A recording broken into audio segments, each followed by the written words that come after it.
بہت شکریہ جناب اسپیکر. میں اپنی گفتگو کا آغاز اپنے پشتو کے ایک شعر سے کرتا ہوں تاکہ ہمارے ان ساتھیوں کو ذرا اچھی طرح سمجھ آ جائے کہ زما تڑلی راس استاد رنی درنی سپیڑے یو ورځ خو به جانانه دا حساب کې راولم.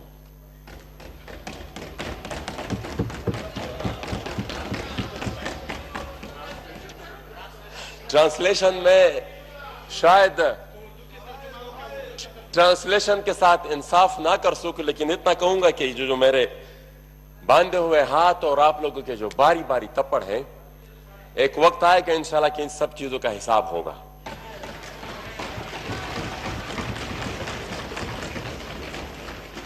جناب اسپیکر جب ایک ریاست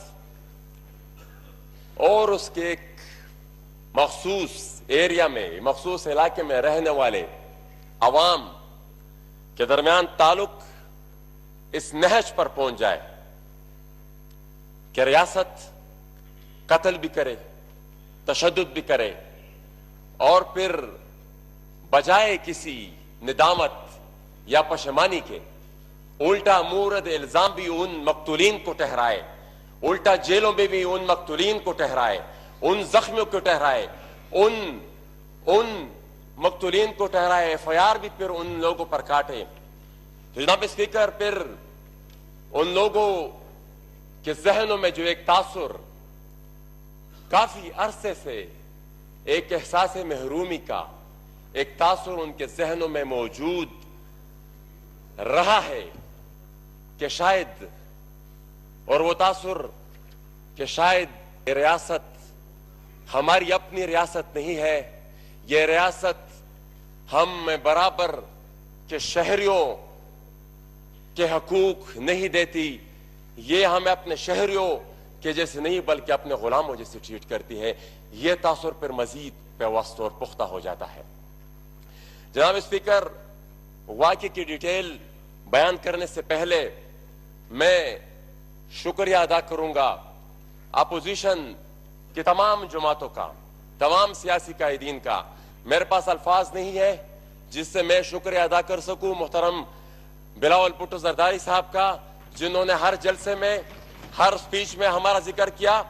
میرے پاس الفاظ نہیں ہے کہ میں اور تمام پیپل پارٹی کے قائدین کا. میں مشکور ہوں پاکستان مسلم لیگ نون کی تمام قیادت کا, شاہد خاقان آبادی صاحب کا خصوصاً جنہوں نے انکار کر دیا تھا کہ جب تک سب کے پروڈکشن آرڈر جاری نہیں ہوں گے میں اس وقت تک ہاؤس میں نہیں آؤں گا. ہم ان کے بھی مشکور ہیں. ہم مشکور ہیں عوامی نیشنل پارٹی کی پوری قیادت کا. ہم مشکور ہیں پختونخوا ملی عوامی پارٹی کے پوری قیادت کا. ہم مشکور ہیں بلوچستان نیشنل پارٹی کے جناب اختر مینگل صاحب کو اور ان کی پوری پارٹی کا, جمعیت علماء اسلام کی پوری قیادت کا, تمام ممبران کا جنہوں نے ہمارے لیے آواز اٹھائی. ساتھ ہی ساتھ اور جتنے بھی سیاسی جماعتیں ہیں, جتنے بھی سیاسی قائدین ہیں, میں معذرت خواہ ہوں اگر کسی کا نام میں بھول گیا ہوں. سول سوسائٹی کے جو ساتھی تھے, سوشل میڈیا پر جتنوں نے سپورٹ کیا, جنہوں نے بھی سپورٹ کیا, ہم ان کے انتہائی مشکور ہے کہ اتنے سخت وقت میں بھی انہوں نے ہمارے لیے آواز اٹھائی اور حق کا ساتھ دیا. جناب اسپیکر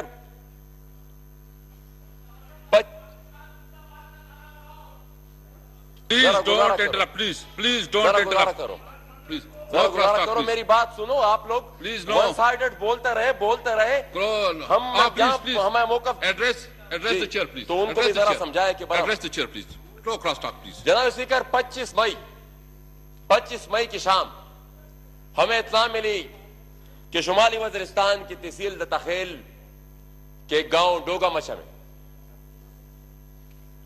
ایک واقعہ ہوا ہے اور وہاں پر سرچ آپریشن کے دوران ایک خاتون پر تشدد ہوا ہے اور چند افراد کو وہاں پر سیکیورٹی فورسز اٹھا کر لے گئی ہیں, جس کے جواب میں وہاں پر احتجاج ہو رہا ہے خڑ کمر چیک پوسٹ پر.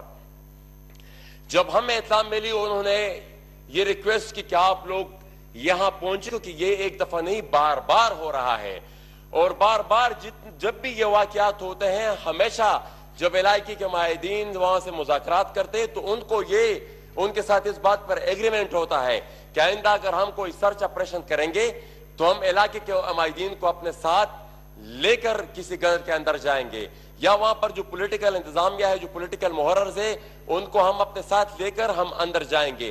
لیکن بار بار اس چیز کی وائلیشن ہوئی ہے، ابھی بھی ہو رہی ہے، چند دن پہلے پینوام میں بھی ہوئی ہے، تو اس پر احتجاج ہو رہا تھا۔ ہم سحری کے بعد پشاور سے نکلے، وہاں پر جب ہم صبح پہنچے، احتجاج جاری تھا، لوگ وہاں پر جمع تھے۔ ہم جب پہلے بیریئر پر پہنچے تو ہمیں روکا گیا کہ آپ لوگ آگے نہیں جا سکتے۔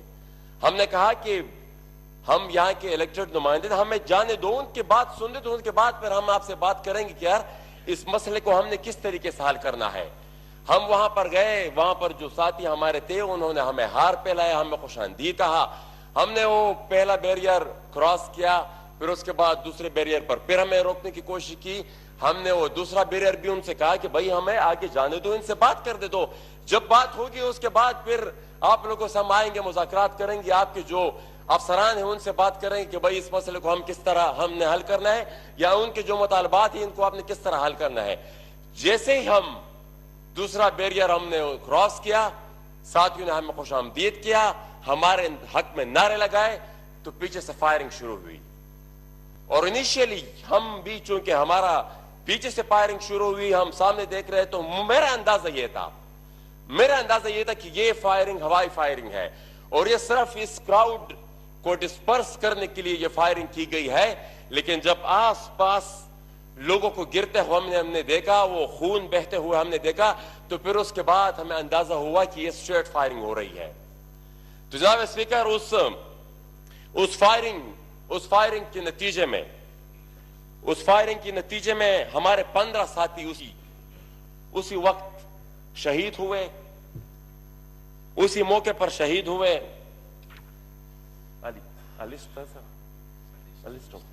Please continue. وہ اسی موقع پر شہید ہوئے، پلیز۔ شہید ہوئے، اور 40 سے زیادہ زخمی ہوئے۔ اس کے بعد ہم نے وہاں پر احتجاج شروع کیا، علی وزیر صاحب کو اسی وقت موقع پر گرفتار کیا گیا۔ تو اس کے بعد جب ہم نے احتجاج شروع کیا، 4 دن تک ہم نے وہاں پر احتجاج کیا، پورے شمالی وزیرستان میں کرفیو نافذ تھی۔ Across the country P T M کے اراکین پر کریک ڈاؤن شروع ہوا، کسی کو 3 MPO میں اٹھا رہے ہیں، کسی کو دہشت گردی کے مقدمات میں اٹھا رہے ہیں۔ تو جناب اسپیکر، پھر جب 4 دن کے بعد پورے میرے گاؤں کا بھی محاصرہ کر لیا گیا، اور مزید تشدد کا خدشہ تھا، مزید ہلاکتوں کا خدشہ تھا، پھر میں نے اپنے آپ کو CTD پولیس کے حوالے کیا، کیس عدالت میں چلا، اور اس کے بعد ہماری ہائی کورٹ سے ضمانت ہوئی۔ اب جناب اسپیکر، ایک الزام پھر اس کے بعد ہمارے اوپر لگا کہ ہم نے حملہ کیا ہے۔ حقائق یہ کہتے ہیں کہ ہمارے 15 ساتھی شہید ہوئے ہیں۔ میں یہ پوچھتا ہوں کہ ان کا FIR کس کے خلاف کٹا ہے؟ وہ جو 40 ہمارے ساتھی زخمی ہوئے ہیں، 46 ہمارے ساتھی زخمی ہوئے ہیں، ان کا FIR کس کے اگینسٹ کٹا ہے؟ یہ میرے پاس لسٹ ہے ان ساتھیوں کی جو اسی موقع پر شہید ہوئے ہیں۔ ثناء اللہ، مدعوف خان، چنرائی، غنی خان، گلباری خان، بلال، بخت اللہ، نیاز بت خان، صادق خان، بلاور خان، ناصر، بہرام خان، محمد سلیم، رفیع اللہ، اور ایک ہمارا ساتھی پھر بعد میں اسپتال میں شہید ہوا۔